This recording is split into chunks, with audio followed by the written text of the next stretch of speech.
If you're a part-time writer, you'll definitely know what I'm talking about. You just worked a full-time job, you had to deal with people all day, you had to send emails, make calls, finish your to-do list. If you have a manual labor job, then you're out there doing physically hard work, getting super tired.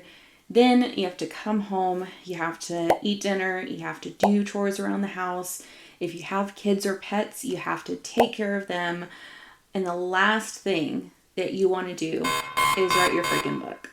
I have a lot of days like this as a part-time writer, and some days it's really hard to just get to the keyboard and be able to make progress on your novel. In today's video, I want to talk about 5 ways that I am still able to feel productive, feel like I'm making progress towards my book, even though the last thing I want to do is sit down and write.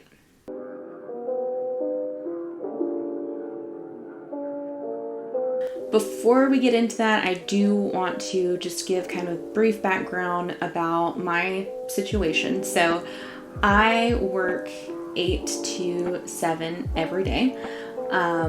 It's an 11-hour day. I do get some time for lunch, but for the most part, just with my job, it's usually like 8 to 7 back to back. I have something going on. So what tends to happen is after I get off at 7, I'll have some time to spend with my family, eat dinner, and then around, I would say probably 8:30 or 9, I am back at my desk writing until about 11:30, 11:30, and then I go to bed, start the whole cycle over again. So I do have, I would say, limited writing time, particularly in the evenings is when I tend to get the most done. Because of that, I have to be very strategic about making sure that I'm making progress on my book every day. The tips that I have to share in this video primarily stem from my experience with my current work schedule. Some of these tips might be kind of self-explanatory, they're pretty obvious. Other tips are just kind of what I find works for me and what helps me to feel like I'm actually making progress. Another disclaimer that I do have is that I am very fortunate to be able to work from home. So I don't have the struggles of having to commute to and from the office every day. My office is in my house, so I do have a little more time in that way. Also, I don't really have any dependents, other than, of course, my 2 cats and my dog. It's just really me and my husband. We don't have kids right now, so I do have more time and energy in that way, in that I'm not needing to take care of anyone else. It's really just me and my husband and our little family.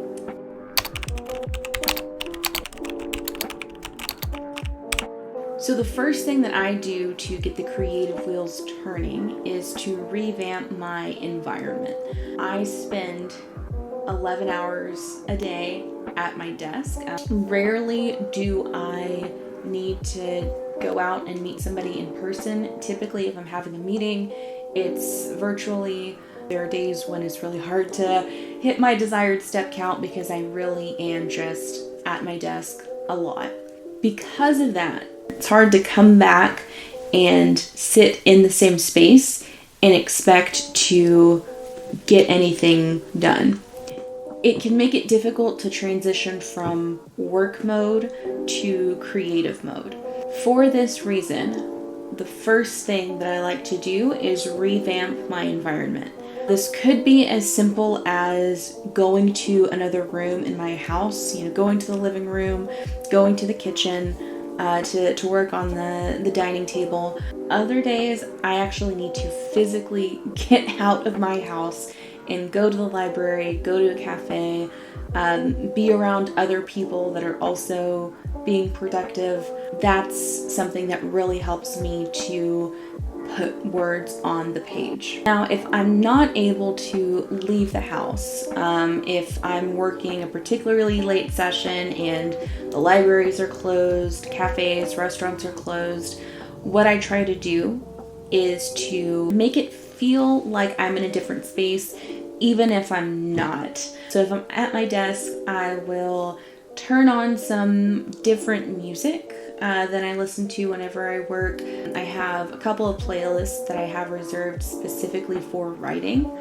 I will also light a candle. So it's kind of a small thing, but whenever I'm working, I have a wax melt with a particular scent.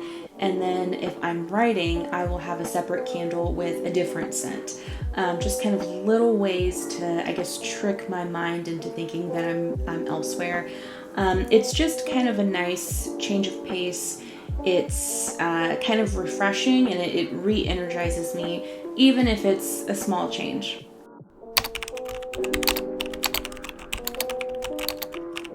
The next thing that I'll do when I'm trying to be productive after a long day at work is I will go old school and write with a pen and paper. So typically I will type up my manuscripts in Google Docs. That also tends to be where I do most of my work during the day. So my job runs off of Google Suite, which means that Google Docs, Google Sheets, Google Slides, I'm using those on a daily basis. The last thing I want to do after working all day on the computer in Google Docs is transition to typing up my novel in the same space, especially if I'm still at the desk. Sometimes it's easier to get creative if I step aside from my desk, unplug, and try to make progress using a pen and paper. For all of my projects, I have a dedicated binder and a dedicated journal. For my current romance novel, it's upside down, I currently have this binder. So this is where I will print out anything that I've typed up, and I'll go through and I'll just line item edit and mark up the document that way. But inside each binder, I also have a journal. And so within this journal, I literally just kind of brain dump things. I will outline, I will go through sometimes and do little mind maps. So it's kind of my little journal of chaos, really. But whenever I am feeling stuck, or if I'm just I don't feel like I have the energy to put words to the page, I will break this bad boy out and I will write using this. Similarly, for my thriller novel, I have kind of a larger binder, just because I've made more progress on this project. But so I kind of go through and you'll see I have my little typed up manuscript and I'll make notes and edits there. But again, similarly, I have my journal with all of my crazy rants and just collection of things to help me make progress on this. In addition to mind maps, sometimes I will actually draft my novel in here, and then later as I'm typing it into the Google Doc, that's my chance to catch any major things that need to be edited out. Sometimes I'll also write journal entries from a character's perspective. I find that helps me to get in the mind of the character so that I'm able to develop them better through the story. And then especially for this one, for the thriller piece, I will handwrite out news articles. So as things are happening in the story, I'll just type up a news article to explain what's going on from the town's perspective. And I find that really helps me to push the story along, and especially if I'm stuck, it helps me to get out of that creative slump.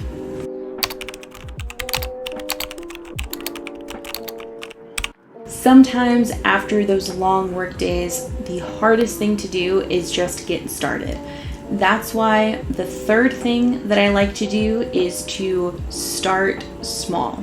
If I just spent the entire day at my desk, it can feel a little intimidating to then plan to spend 1 to 3 hours at my desk in the evening making progress on my book. Definitely makes it hard to get started, especially if I'm mentally drained. That's just not going to be a productive night for me. So instead what I do is I'll just do a little self-check-in. If I do think that I'm more tired than usual, I'll say to myself, hey, we're just doing 5 minutes today. We're just doing 10 minutes today. We're not going to focus on word count. We're not going to plan to do a typical Pomodoro of 25 minutes and then just repeat those cycles. We are only asking ourselves to do 10 minutes. And regardless of where we are after those 10 minutes, we're going to be proud that we sat down and we wrote something. Usually, after those 10 minutes, I kind of dusted off the cobwebs, I'm getting the wheels turning, and I'm gaining momentum in my story. That makes it easy to continue past those 10 minutes and push the story forward. So my suggestion to you is give yourself some grace and allow yourself to just sit down for 5 minutes, 10 minutes, and make whatever progress you can. Some days that really is all that you're going to be able to do, but other days you might surprise yourself and find that you had a little more fuel in the tank than you thought. Another thing here is that it's better, in my opinion, it's better to set a goal of writing, say, 10 minutes a day, 7 days a week, than it is to set a goal of 2,000 words a day, 5 days a week, if that's not realistic for you. 10 minutes a day, I think that's doable for everyone, right? If we focus on just showing up for those 10 minutes, that's something I think that we can consistently do in order to develop our writing practice. However, if you plan for 2,000 words a day, especially if you're working long hours and you're incredibly tired when you get home from work, that might be an unrealistic goal. And so while you might hit the 2,000 words, say for Monday and Tuesday, come Wednesday, after you're further along in the week, you're a little more tired. If you don't quite hit that 2,000 word goal, you might get discouraged, right? So you might say, well, I didn't hit 2,000, I only did 500. So whatever I didn't do today, I'm going to have to do tomorrow on Thursday. And then that tacks on to Friday. And then eventually you're kind of left with this monumental goal and you are still tired from work, you're discouraged, and that may lead to you just setting aside the project indefinitely. So don't feel the need to set a stretch goal for yourself every single day, especially if that's not realistic. We definitely want to start small, especially whenever we're trying to be strategic with our energy. We don't want to set ourselves up with an unrealistic goal that will eventually lead to failure.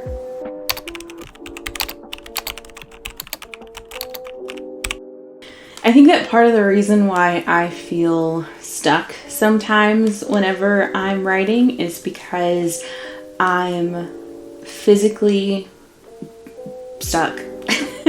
Meaning that I'm just kind of sitting down at my desk working on something. For this reason, the fourth thing that I like to do to stay productive after a long day is to get moving. Sometimes it's hard to get my desired steps in on any given day, especially if I'm in back-to-back meetings, I'm not leaving my chair.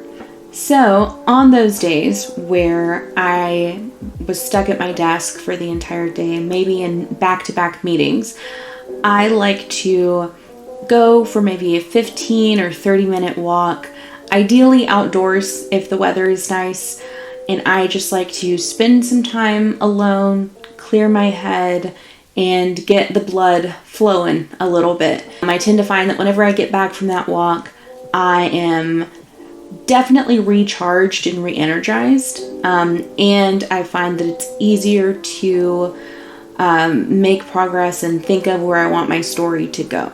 So if this is you, if you are someone who finds themselves chained to a desk all day, I highly suggest that you incorporate some sort of physical movement as kind of like a writing warm-up. So go for a walk, do some light stretching, maybe do a full workout if that's your thing, but definitely try to get your blood pumping so that the ideas can flow a little easier.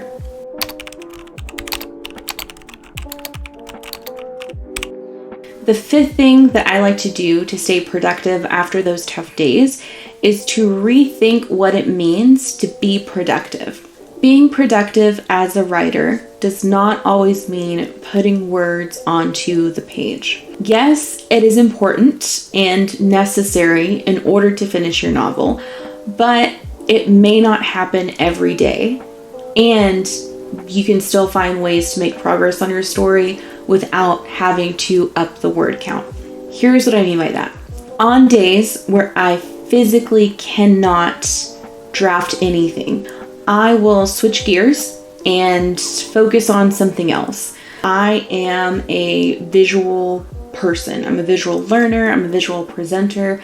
So whenever I'm trying to brainstorm ideas, I will go to my trusty old Pinterest boards and start to look for visual inspiration in terms of settings, characters, and just general vibes that I want my story to have. Another thing is that if you solely focus on increasing the word count, if your sole basis of productivity is putting words onto the page, you're either going to set yourself up for failure because it's unrealistic to think that you're going to be able to write every single day, or you're going to churn out work product that is not good, right? If you're just word vomiting onto the page just to word vomit because you want to see that word count increase and feel like you've done something, that's not always going to help you out in the long run.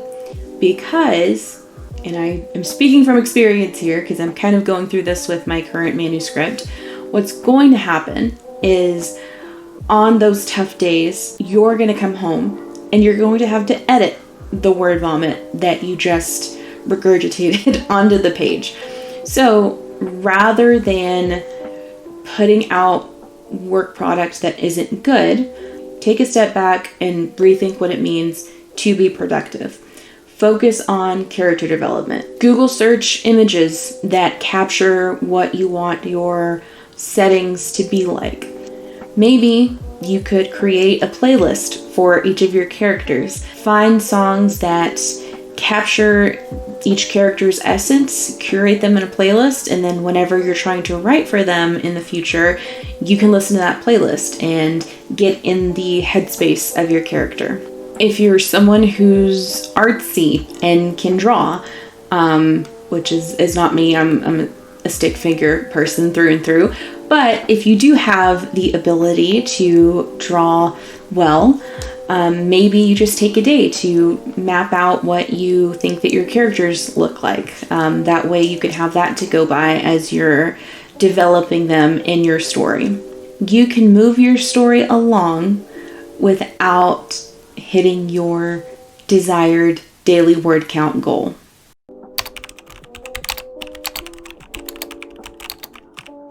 And the final thing that I want to leave you with is sometimes you just need to take a break.